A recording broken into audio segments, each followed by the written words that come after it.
Hello friends, जय माँ बगलामुखी जनवासी। देखिए, आज माँ का 7वां दिन है, धूमावती माँ का, जिसमें हम अपने शत्रु के लिए धूम धूम धूम धूम करते हैं।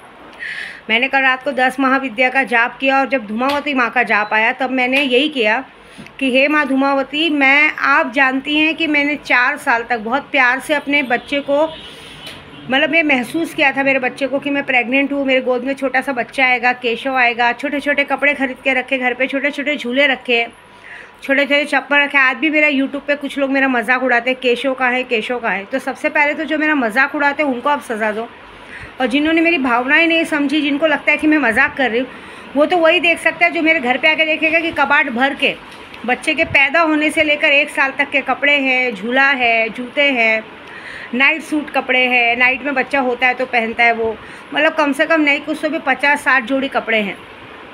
माँ, मेरे बच्चे ने किसी का क्या बिगाड़ा था? मेरे बच्चे ने तो किसी को कहा नहीं था मुझे बैठा के खिलाओ पिलाओ।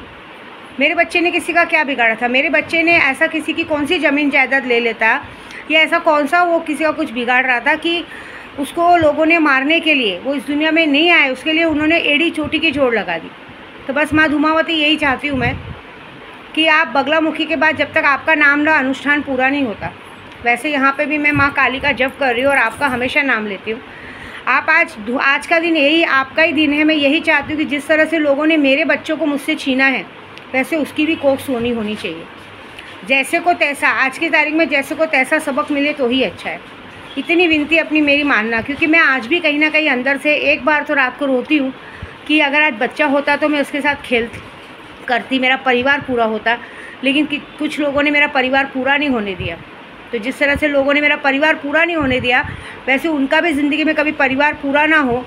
जिस तरह से सब लोगों ने झूठ का सहारा लिया, उनका झूठ सबके सामने आए और सारी चीज़ आप ठीक करो। जिस तरह से मेरी कोख सुनी की गई है ना, मैं तो संभल गई।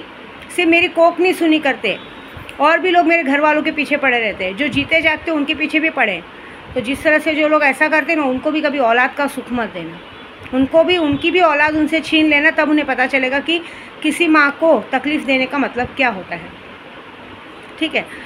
और मैं कहूँगी कि आज मैं देखिए अभी पहले वीडियो बना रही हूँ। अभी मैं हनुमान चालीसा का पाठ करूँगी। जो मैं आपकी नज़र उतारने का वीडियो करती हूँ ना, तो जब से गुप्त नवरात्रि शुरू हुई है ना, तब से मैंने हनुमान चालीसा का पाठ डेली 51 पाठ करती हूँ। डेली 51 पाठ करके वो करती हूँ। मेरा मानना है कि 9 दिन तक जब तक पाठ है, ये शनि का साल है 2024, तो इसमें जितना हनुमान जी का पाठ करे तो मैं इसलिए हनुमान जी का पाठ इसलिए नहीं करती हूँ कि मुझे लाखों करोड़ों मिले। मैं बस इसलिए करती हूँ कि हे भगवान, हे बजरंग बली, हे संकट मोचन, मुझे करोड़पति नहीं बनना, लेकिन इतना दे देना कि मेरी मुसीबत टले। और मुझे इतना में जो लोग जब मैं आपका जाप करके वीडियो बनाती हूँ, लोगों की नज़र उतारती हूँ, तो लोगों की तकलीफ़ दूर कर देना, हर किसी का संकट दूर करना। लेकिन उससे संकट दूर होंगे, लेकिन परमानेंट संकट दूर करने के लिए आपको उसके लिए पूजा करवानी पड़ेगी। आपकी पत्नी चली गई, आप वशीकरण करवाइए। आपका पैर चला गया, उसके लिए वशीकरण करवाइए। आपका दुश्मन आपको परेशान करे, उसके लिए वो करिए। पैसा अटका, उसके लिए करिए। क्योंकि नवरात्रि से बड़ा कोई नहीं, मैं बार बार बोलूँ, लेकिन जाने दो, मुझे भीख मांगना पसंद नहीं है। जहाँ तक मैंने बागड़ बिल्लों का काम चालू किया है, तो आपने शायद देखा नहीं न्यूज़ में, बागड़ बिल्लों में एक सबसे बड़ा बागड़ बिल्ला ऑलरेडी कल से हॉस्पिटल में भर्ती हो चुका है। अब धीरे धीरे सबकी खबर आएगी। आज है 12 तारीख, 13, 14, 15 तक तो पूजा पूरी होगी। मैंने तो 5 अगस्त दिया है। 5 अगस्त तक सारे बागड़ बिल्लों की मौत की खबर आनी शुरू होगी। ये तो मुझे 101% पता है। माता जी ने कल से शुरुआत कर दी है। दूसरी बात, देखिए, मैं अपना वीडियो बनाती हूँ नागिन का, वो अभी मैंने 2 दिन पहले ही वीडियो बनाई थी। एक सूरत का आदमी था जो बॉम्बे में साड़ी का धंधा करता है, उसका नाम है सुरेश भाई पटेल। वो बॉम्बे गया था। मैंने आपको उसकी कहानी बताई थी कि उसने अपनी बीवी, उसका पति, वो अपनी बीवी ने उसको ब्लैकमेल किया था कि बच्चे का 12-13 साल का लड़का है, बच्चे का फ़ीस भरना है, तबीयत ख़राब है, तो आप जाओ ज़रा कुछ कमा के लाओ। उसके लिए वो बाहर गया और उसके बॉयफ्रेंड का जन्मदिन था, और सामने वाले ने, उसके दोस्त ने उसके बॉयफ्रेंड के साथ उसको घूमते हुए देखा। उसने कितना बड़ा कांड किया। वो कांड उसने कहाँ किया है मुझे बता नहीं रहा है। कल व्हाट्सएप पे उसने मैसेज भेजा वॉइस में, और डिलीट भी कर दिया। एक तो साइको है, आप उसको देखेंगे, गुजराती लोग ऐसे साइको हो सकते हैं, मैंने समझा नहीं था। उसकी शक्ल मेरे पास इतनी खतरनाक है, वो साइको है। लेकिन कैसा है ना, हम लोग किसी की डिटेल्स इसको शेयर नहीं कर सकते। उसके क्या नाम है, उसकी बीवी का नाम है मीनाबेन पटेल। सोचो, वो उस दिन नाम नहीं बताया, कल नाम बताया, पता नहीं क्यों बताया। बोलता है कि आपने मुझे नागिन का खर्चा बताया, तो मेरे पास, मैं सक्षम नहीं था नागिन का खर्चा करने के लिए। मैं साड़ी का व्यापारी ज़रूर हूँ, लेकिन मेरे लिए उतना खर्चा पॉसिबल नहीं है। मैं अपना घर ही चला लूँ तो बहुत बड़ी बात है, लेकिन उसके चक्कर में उसने इतना बड़ा क्राइम कर दिया, उसके दिमाग में बात लग गई। उसने कहा कि मैंने इस औरत के लिए अपने माँ बाप को छोड़ा, घर बार छोड़ा। इसने जैसे नचा है वैसे नाचा, अपने लिए साल भर कपड़े नहीं लिए, अपने बीवी बच्चों को संभालने के लिए हर तरह से जितनी कोशिश हो सके की, लेकिन मैं मजबूर हो गया ऐसा काम करने के लिए। मेरा दिल तब टूटा जब उसने किसी और के साथ जाके संबंध रखा, होटल में जाके बुकिंग की, वहाँ रही। बाद में हमें पता चला कि वो हमेशा उस होटल में जाती थी।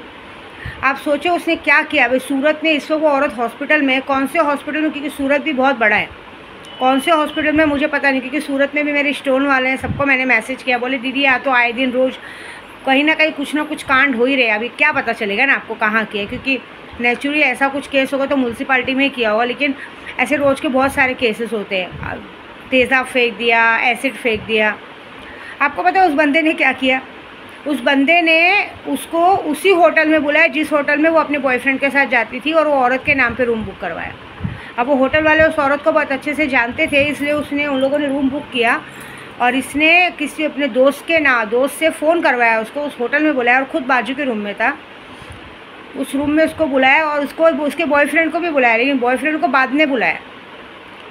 सबको अलग अलग टाइम दिया। टाइम दे के मतलब मोबाइल से सेटिंग किया, कैसे किया मुझे भी नहीं पता, पूरी डिटेल तो मुझे भी नहीं पता।